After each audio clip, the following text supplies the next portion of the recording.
এই তিন ব্যক্তিদের কবরে কোনো প্রকার প্রশ্ন করা হবে না। তাদের মৃত্যুর পর ফেরেশতাগণ ওই পবিত্র আত্মাকে নিয়ে সোজা আল্লাহর দরবারে হাজির হবেন এবং কোনো প্রকার বিচার ছাড়াই তারা জান্নাতে প্রবেশ করবেন। কারা সেই তিন শ্রেণীর মানুষ এবং তাদের কি এমন আমল আছে যার জন্য তারা আল্লাহর পক্ষ থেকে এই পুরস্কার লাভ করবে? তারা দুনিয়াতে কি এমন পুণ্যের কাজ করেছে যার জন্য তাদের দুনিয়াতে থাকতেই এত বড় সুখবর দেওয়া হয়েছে? এমনকি ভিডিওর শেষে এমন একটি আমলের কথা আমাদের প্রিয় নবী সাল্লাল্লাহু আলাইহি ওয়াসাল্লাম বলে গিয়েছেন, যেটি করলে আপনিও মৃত্যুর সাথে সাথে জান্নাত লাভ করতে পারবেন। তাই ভিডিওটি না টেনে সম্পূর্ণ দেখবেন। ফেসবুকে তো অনেক সময় নষ্ট করেন, কিন্তু দুনিয়া ও আখিরাতের কল্যাণের জন্য এই ভিডিওটি আপনার অনেক উপকারে আসবে। প্রিয় দর্শক, এই তিন শ্রেণীর ব্যক্তিরা জান্নাতি, এটা সরাসরি হাদিস শরীফেই লেখা আছে। যাদের মৃত্যু হতে দেরি থাকলেও জান্নাত পেতে দেরি হবে না। কারা সেই তিন ধরনের ব্যক্তি বিস্তারিত জানাবো এই ভিডিওর মাধ্যমে। প্রিয় মুসলিম ভাই ও বোনেরা, আলোচনা শুরু করার আগে আমি আপনাদের কাছে একটি প্রশ্ন করতে চাই, তা হলো জান্নাত অর্জনের জন্য রাসূলুল্লাহ সাল্লাল্লাহু আলাইহি ওয়াসাল্লাম যে সকল আমল দেখিয়েছেন সেগুলো আপনি কায়েম করছেন তো?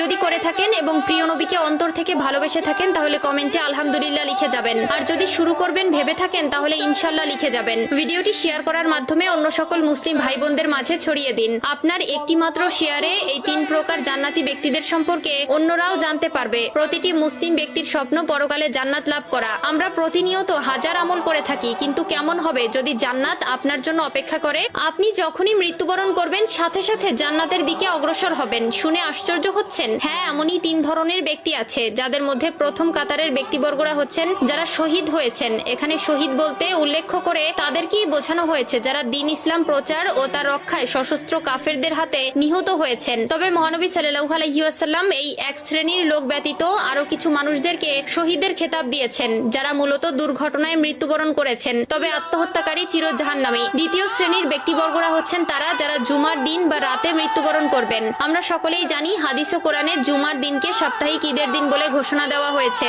এবং এই দিনেই আসরের নামাজের পর আল্লাহ তাআলা তার বান্দাদের অতি নিকটে চলে আসেন এবং এই দিনের মৃত্যুবরণ করলেও সেটা তার জন্য পুরস্কার স্বরূপ বয়ে নিয়ে আসে। হযরত আব্দুল্লাহ ইবনে আমর রাদিয়াল্লাহু তাআলা আনহু বর্ণনা করেন, রাসূলুল্লাহ সাল্লাল্লাহু আলাইহি ওয়াসাল্লাম বলেছেন, জুমার দিনে অথবা জুমার রাতে কোনো মুসলিম ব্যক্তি যদি মৃত্যুবরণ করে তাহলে তার কবরের ফিতনা থেকে আল্লাহ তাআলা তাকে রক্ষা করেন। তৃতীয় শ্রেণীর ব্যক্তিবর্গরা হচ্ছে ছোট বাচ্চারা। অপ্রাপ্ত বয়সে কোনো শিশু মারা গেলে তাকে প্রশ্নের সম্মুখীন হতে হবে না, যারা তাদের মৃত্যুর সময় পর্যন্ত দুনিয়ার মায়া সম্পর্কে তেমন ভাবে বুঝে ওঠেনি এবং সদ্য জন্ম নেওয়া ছোট দুধের শিশু। উল্লেখিত দুধের শিশুর ওসিলায় ওই শিশুর মা ও আল্লাহ তাআলার মেহেরবানি লাভ করবে। সর্বশেষ সবথেকে গুরুত্বপূর্ণ যে আমলটির কথা প্রিয় নবী সাল্লাল্লাহু আলাইহি ওয়াসাল্লাম বলে গেছেন সেটি হলো যারা প্রতি রাতে সূরা মুলক তেলাওয়াত করবে। যে ব্যক্তি আমলটি করতে পারবে সে বিনা হিসাবে জান্নাত লাভ করবে। আল্লাহ তাআলা তার সেই সকল বান্দাকে তার নূরের চোখে দেখেন যারা কিনা প্রতি রাত্রে ঘুমাতে যাওয়ার আগে আল্লাহর কোরআন থেকে